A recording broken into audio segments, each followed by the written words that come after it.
how much RAM do you actually need and how fast? What's up everybody, the Poets here, and that's the topic for today's video. Now, thank you to Kingston for sending out a ton of RAM this year, 2023, and 2024 is going to be very interesting for DDR5 RAM as well. All kinds of new sizes are coming out at the end of this year as well as going into next year, and this PC in particular has 192 gigabytes of Kingston Fury Renegade DDR5 RAM, and it's actually 6400 megatransfers. Now, because there are 4 sticks in this system, we're not running at 6400 megatransfers, so we'll get to that. But this is also another batch. This is 32 gigs, but it is 8000 megatransfers, 2 sticks. So we have 2 sticks of 96 gigs in kits, so equaling 192 gigs, and then of course the 2 sticks here. So when it comes to how I like to do a lot of my reviews, it's not as simple as just, let me just run a benchmark. This is more real world scenario. So for this PC right here that has the Intel Core i9 14900K, and I am running it stock for this example because when I use their AI assist overclocking feature, it's actually pretty cool, but everybody's 14900K is going to be a bit different in terms of its overclocking capabilities as well as the cooling solution that you're actually using as well. So we're just going to leave it stock for now. It is running the Arctic Liquid Freezer 2 360mm AIO, and I've been very happy with that. And the motherboard is something special. It is the MSI Z790 Meg Ace Max. So it's kind of a mouthful, but very high-end motherboard, very capable with its 24 plus 2 plus 2 VRM setup. I believe that's what it is. Don't quote me, but it's a lot. And then, of course, the GPU, it's serious. It's the Asus Matrix Platinum. So it's the ROG RTX 4090. It is a serious GPU with its integrated cooling solution using the very interesting solution called liquid metal. And I've done a lot of videos on liquid metal, and this is a very unique GPU. Only about 300 of them, I was told, was available in the United States alone. So then when it comes to storage, we're going to do another video on storage, but right now I'm only running 1 terabyte of storage and I've got like 100 gigs left. So stay tuned for the next video on that, how we're going to increase that in a very interesting and unique way based on my needs, right? So this scenario with Kingston is going to be very interesting because the way RAM works is when you populate all 4 DIMM slots in a motherboard, and you're pushing a lot of RAM, typically it's considered an overclock. And so there's no guarantees that you're going to be hitting, in this case, 90 or 6400 megatransfers with this 96 gig kit, right? So we'll have better chances of hitting closer to 8000 with just 2 DIMMs of the 32 gig kit, because when you have less RAM and less sticks of RAM, typically you can get higher clock speeds, better timings, and stuff like that. So right now I do have 4 DIMMs populated here, so it is running 192 gigs, and it's at 5200 mega transfers. Now, I've been very happy with that. It runs Star Citizen, my favorite game right now, very, very smoothly. I'm hitting well over 120 FPS when I'm flying around in space, and very high frame rates when I'm in different cities. So if you're familiar with Star Citizen, you know how your frame rates can vary greatly, but when it comes to having a system of that much RAM, I'm very happy with that. But I'm also doing things like video editing in DaVinci Resolve. I'll have maybe 15 tabs open in Microsoft Edge. I'll have maybe a streaming service like Twitch or YouTube running. And I might be streaming as well using TikTok streaming or something else. So there's a lot that I'm actually doing here, not even talking about my email client, having Word and Excel open. So this is all stuff that I always have open all day long, because even if I'm gaming, I may need to hop into Excel to do something real quick, take some notes in Word. If I'm just on a conference call, get back into gaming and Star Citizen. So basically, in this scenario, I'm going to have all of my just average apps that I have open all day long, nonstop, and also running a 4K benchmark. So just one benchmark just to give you an idea of like what RAM can actually do for you, or if it's holding you back. All right, so let's get started in this scenario. Now we're in the BIOS, and you'll notice here that this is the XMP profile. XMP is for Intel, and this version of a BIOS by MSI is for this MSI motherboard. If you have, say, Gigabyte, Asus, another manufacturer, this is going to look a little bit different, but you'll still see something that says XMP profile. And with this RAM, it gave me 3 options. The first option was the fastest setting, the 6400 megatransfers. Having 192 gigs with 4 sticks total, that wasn't going to run too well. So the third option was definitely slower and ran perfectly fine, but again, slower. So I went with the second option, which was 6,000 mega transfers, but it wasn't stable. So what I did was I went to the DRAM frequency option here, and in the end, reduced it down to 5,200 mega transfers after some trial and error. And I found that this was the fastest I could get this system and be completely stable. So we're going to start our testing with this speed, 5,200 mega transfers with 4 sticks of 192 gigabytes total. And I just have everything open that I always have open all the time. The only thing that is different is TimeSpy, because this is what we're going to be running, the 4K Gaming DirectX 12 benchmark. So we're going to run that now, let it do its thing. I'm going to run this 3 times and just average the score, and then we're going to swap out the RAM for a different size. TimeSpy is a very cool benchmark. You can download it off of Steam. It's part of the 3D Mark benchmark suite. And here's our score for TimeSpy Extreme. So this is the 4K run, 18,646. We're going to run it a few more times, take an average, and then change out the RAM.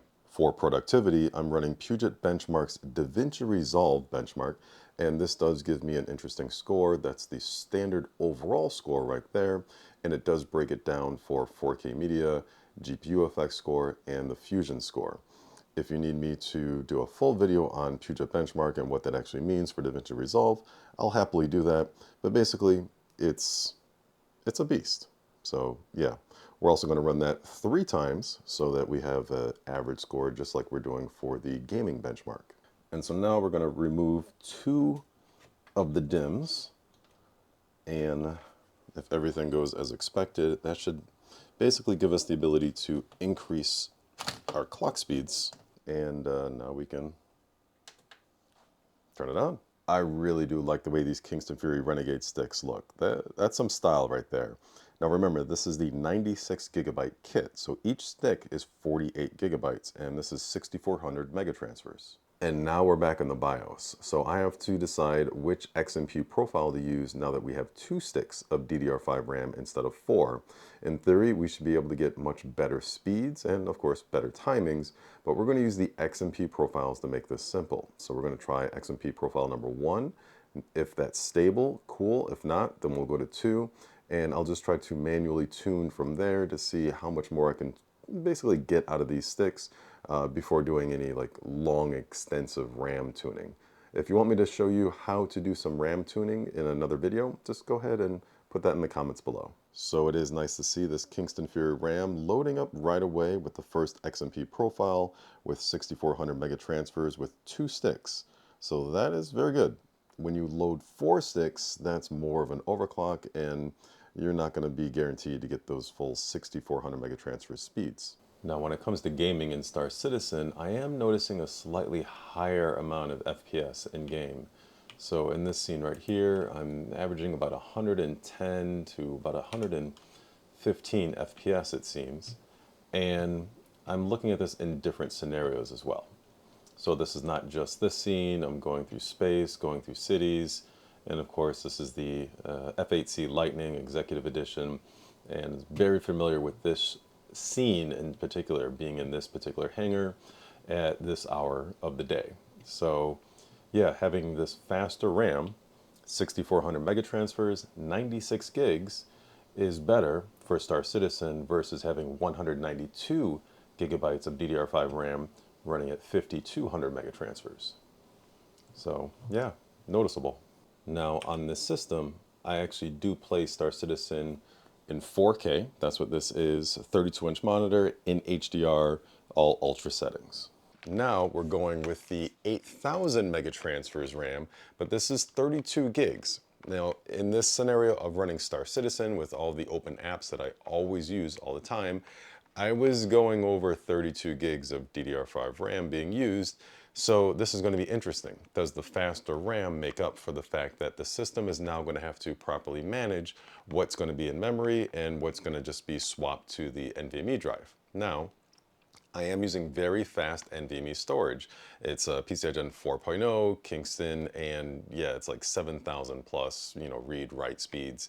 So it shouldn't be too much of an issue, but RAM is a lot faster than PCI Gen 4.0 NVMe storage. You'll notice the higher capacity RAM actually does have RGB, where the higher speed RAM does not. It still looks really good though. I'm liking this style. The 8,000 megatransfers RAM is all installed, and now all we have to do is hit the power button. It's one of the beauties of this motherboard. It has its own power and reset button. Excellent for a wet bench. And here we are in the BIOS. We're going to be in XMP setting number 1 and see how fast we can actually go straight out the box. And for more details, we're in the OC settings of the BIOS, and you'll see for extreme memory profile XMP profile 1 and the DRAM frequency, that's set to auto. And so after the first boot attempt of XMP profile 1 going for 8,000 megatransfers, it actually failed and put us back into the BIOS. So now we're going to try XMP profile number 2. And you'll see here for extreme memory profile, profile 2, and then it does the adjusted DRAM frequency 7600 megatransfers. So we'll see how this goes. XMP profile number 2 did allow us to boot into Windows. And now we are stress testing. This is a test in the Intel Extreme Tuning utility, and it's really nice because it gives you some options for stress testing the CPU or the RAM, and part of RAM stress testing is hitting the CPU very, very hard. So I completely expected this to say thermal throttling, and you'll see here 7600 megatransfers, and here are the timings in CPU-Z for those that want to see the timings, because typically the faster you go with the clock speeds, the looser the timings will need to be. Now, this is just profile 2. This is not any type of manual tuning, which typically for Kingston RAM, you have a lot of wiggle room when it comes to manual tuning. So if this is, say, latency 38, we might be able to get this down to 32, 30, or somewhere in the 20s. It really depends on the quality of the sticks and, of course, the quality of the Intel Core i9 14900K. Long story short, with these numbers, the lower the number, the better. Long story short. Manually tuning RAM can be fun. It can also be an entire weekend-long experience. It's not a quick process at all. Typically, these days, I just stick with XMP profiles and then just do some minor adjustments here and there. And after a 5-minute quick memory test, we have failed. So we're going to go back in the BIOS and reduce the speeds by a little bit more. We have passed our memory stress test in the Intel Extreme Tuning utility, and I've reduced the memory speed to 7400 megatransfers while also leaving the timings exactly the same from where they were at 7600 megatransfers, which was profile 2. And so now we can get to benching at 7400 megatransfers, 32 gigs of DDR5 RAM. And I am playing Star Citizen here, and I have noticed that in actual gameplay, there is, a little bit of, I don't want to call it hitching, but it's not as smooth as having 96 gigabytes of DDR5 RAM. I am basically running out of memory. So 32 gigs for how I use this system while playing Star Citizen is not enough. It's very smooth, yes, and in this scene that has like a lot of stuff going on because we're in a large city, I'm at about 55 FPS, roughly 50 to 55. In space, definitely at like 130 FPS. So it really depends on where you are in the game. And while I'm playing in Star Citizen, traveling in space from one planet to the next, I might have a YouTube video up or some streaming with Twitch or something like that. So because of all the applications that I do have running while I'm gaming, 32 is just not enough for my scenario, but it might be for yours. And here we are, basically the next day. When it comes to RAM overclocking, RAM testing, stability testing, all that stuff to make sure that the results are actually valid, it takes time. It's one of those things that you just can't rush, because every single time I'm adjusting the RAM settings, I have to go through basically a stress test, and that is a little bit of time to make sure that the settings I'm actually using are valid. Like, you can actually load up this PC, run those settings, and be confident that you're not going to get a blue screen of death or like a system freeze or random reboots. RAM is kind of tricky like that. So when it came to the results, we have a lot of data here, and I'll definitely put a splash screen up of all the data. The benefits were basically from 0% upgrades in performance, literally zero. So going from 192 gigabytes of Kingston Fury DDR5 at 5200 mega transfers to the 32 gigs, so that's two 16 sticks that are 8,000 mega transfers. We're able to run those at 7,400 mega transfers. Zero performance increase, right? And that was in the Times by Extreme 4K benchmark. I'm not surprised by that, because a lot of times certain benchmarks just don't care about your RAM speed. It's more dependent on something else. Now, when it came to gaming in Star Citizen, every time I increased the speed of the memory, so whether it went from 5200 to 6400 to 7400, the performance was noticeable. So I'd say going from 5200 to roughly 7400 mega transfers may have given me maybe a 15% bump in performance. It was actually perceivable, but there were different sizes of RAM. So I went from 192, which was smooth as butter, perfectly fine, that's gigabytes, to 96 gigabytes, which was faster. And I noticed things were, hitting over 100 FPS in certain areas where there were like 90, like low 90s in certain areas in the cities. And then when I bumped it up to the 7400 mega transfers, I was well over 100 FPS, like hitting 120 or so. And it was just kind of noticeable when you're playing a game often and in the same scenarios often, you realize like, hey, the frame rates are noticeably higher. Now, Star Citizen is one of those games where there's no Star Citizen benchmark. There's no like automated scene that you can just run over and over again. So you kind of have to get a feel for what you're comfortable running. Some people run certain train routes and all that stuff, but it's still going to be dependent on how good the servers are that day as well. So luckily I was able to run these all the same night, and it was pretty consistent results where every time I stepped up the speed of the RAM, the results were better in terms of the FPS. Now, mind you, I ran this PC with all of the applications open that I always have open because of my workflow, because of my taste and preferences. So running 32 gigs at 7,400 mega transfers was nice and fast for Star Citizen, but I was running out of RAM. Therefore, there were certain times while gaming where it was kind of hitching, or like things were taking a little bit longer to load in terms of certain scenes because I didn't have enough RAM. So it was more valuable for me to remove the 32 gigs and put in the 96 gigs. And even though it was slower, so it went from 32 gigs of 7,400 mega transfers was the speed I was able to boot and be stable in the system, to 96 gigabytes, and my preference was actually 6,800 mega transfers. So even though they're 6,400 mega transfer sticks, I was able to easily overclock them to 6,800 mega transfers. 1.4 volts, the CL is 32. That's the timings. So this is all just stock, because what I did was load profile profile number 1 for this in the XMP settings, and then stepped it up a notch from 6,400 mega transfers to 6,800 mega transfers. When I went to 7,000 mega transfers, it just wouldn't post, right? I couldn't get into Windows. I could probably up the voltage a little bit more, maybe maximum 1.45, but really 1.4 is the max you want to go for DDR5, in my opinion. You go past that, it'll reduce longevity. Luckily with this wet bench, I can actually attach certain fans to blow air right on the RAM. So I might do that with the Apex motherboard when I start overclocking these even further. There was one particular Puget benchmark stat that really stood out to me. So you have like your overall scores, and there were slight improvements, and I'll show you the graph of that as well when it came to the RAM speeds. But the main noticeable one was the fusion score. So that one really increased from about 13% improvement, going from 5,200 megatransfers to 7,400 megatransfers.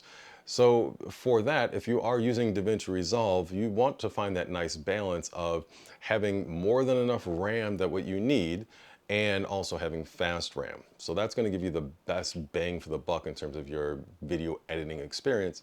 But of course, it depends on what you're doing in your video editing sessions with DaVinci Resolve. So basically the point of all this is you always want to make sure you have the right hardware for the tasks at hand. And for me, the best happy medium based on this system for the game that I play, Star Citizen, for the video editing that I do in DaVinci Resolve Studio 18, as well as using Word, Excel, Outlook, and of course I'm watching YouTube videos or streamers on Twitch and having Discord open, a few other things. Having 96 gigabytes of DDR5 running at 6,800 mega transfers was the perfect sweet spot for me, because then I'll hit maybe 50 to 60 gigabytes used on an average session. And if I'm doing some heavy video editing, typically I'll go 70, maybe 80 gigabytes used. So that's good for me. I'm happy with that. And with that, let me know in the comment section if you have any questions at all on RAM and RAM overclocking, and I'll try to answer as much as I can. So with that being said, if you like this style of video, please hit the like button. And if you want more like this, go ahead and hit the subscribe button. And feel free to share this video. Hopefully it was helpful for everybody involved. And with that, I will see you all in the next one. Take care. Peace.